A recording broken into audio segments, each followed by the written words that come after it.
Experience. It's calling for an appointment.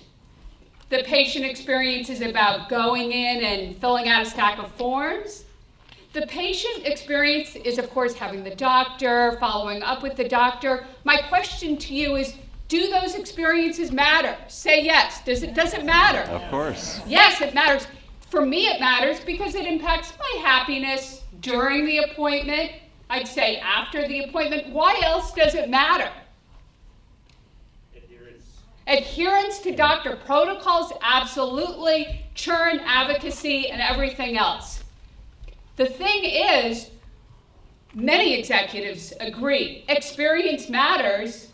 Unfortunately, when Forrester and other companies have turned around and interviewed patients and found out how good was the experience, mostly it's at best okay. 20% of the time it's like okay.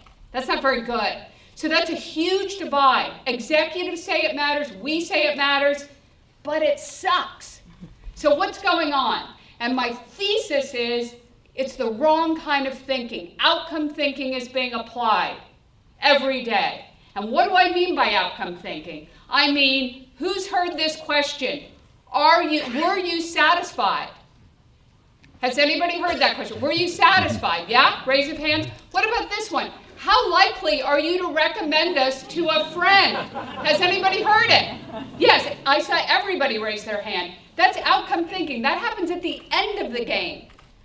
I encourage you to think about what's happening during the game, during the experience, and I call it interaction thinking.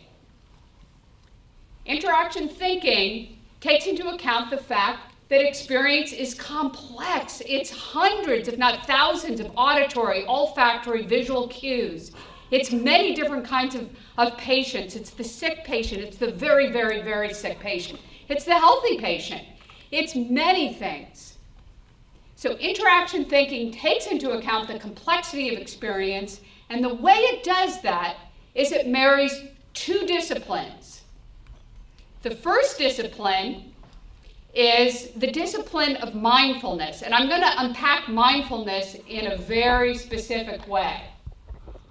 And the second discipline is measurement, which again, I'm going to unpack in a very specific way.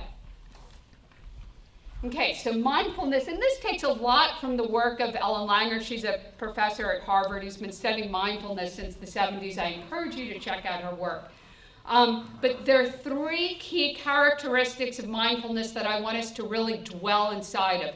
And one is that at the core of patient experience is interaction. That's interaction with digital portals, that's interaction with the doctor, that's interaction with the frontline staff. It's interaction is at the core. And within that interaction, there's lots of variability, right? Again, there's the old patient, the young patient, the female, the male. There are all of this different variation, and within that there's context. So there's interaction at the core, there's variability, and there's context. By context, I mean that the doctor has a different perspective than the nurse, than you, than your spouse, that there is no healthcare provider that exists alone. There is no Zoom, there is no Providence, there's Providence, Zoom, Kaiser, et cetera, et cetera, et cetera. It's complex, it's contextual. The measurement piece, so that's mindfulness, the measurement piece that I encourage you to adopt is instead of looking at what percent are likely to recommend, instead it's about measuring the smiles, the frowns, the quality of that answer. It's about measuring the nuances and segmenting those nuances, taking a nuanced perspective that focuses on the underlying causes, that really gets inside of experience, because experience matters.